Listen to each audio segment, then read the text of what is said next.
Well, hello, it's me, MrSasaki, and today we're doing Handel Bourree from Suzuki Viola Book number 2, tutorial and playthrough. If you want the playthrough, use the chapters below and skip ahead tutorial.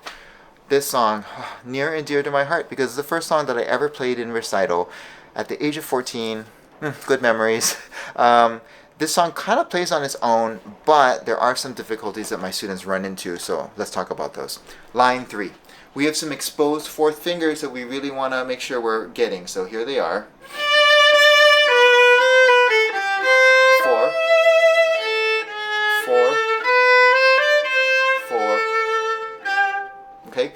Now, besides exercising your fourth finger and strengthening them, that's just great, we want to make sure that, of course, they're in tune, but that we vibrato on them. So give it a shake, give it a best try, because, you know, we have exposed fours. Why not make a big deal out of those? Measure 13, 14, and 16, we have double up bows at the end of each of those. So here we are.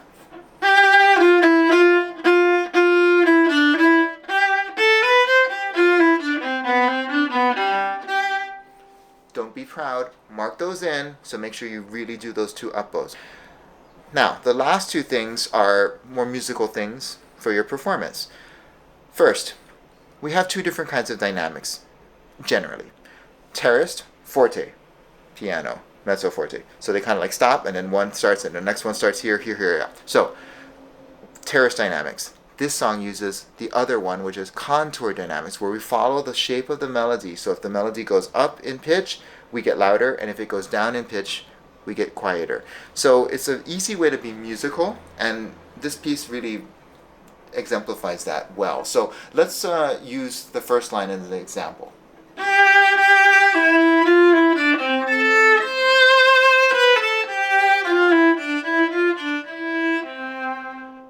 You heard that?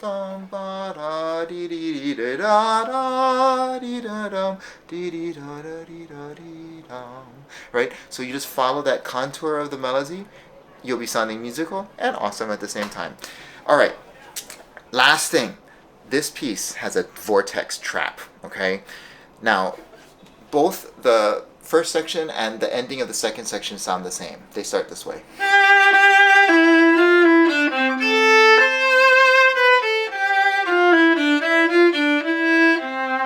But the first section ends this way.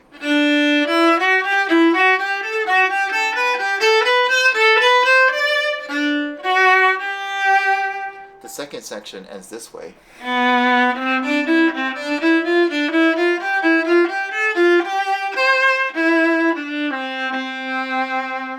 So it's that turn. Do you go up or do you go down to start the rise? Be aware. Please practice that. Mark it in if you need to put the fingering in. Practice it with the repeats and be sure about it. Don't sort of like, especially if you're memorizing it, you really want to make sure that you are clear about the first time ending, the second section ending, because I've heard students get stuck in a vortex that never ends because they keep going to the first one and they're like, why can I not end this piece? Like, oh my gosh. Don't be one of those people, okay? Hot tip. Now, let's get to the playthrough. Bourree. This one is marked as allegretto here, so, you know, medium happy. So here we are. 1, 2, 3.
Hey, how'd you do? Let me know in the comments below. Hey, if you found value in this, like, share, subscribe. I will see you in the next video. Bye.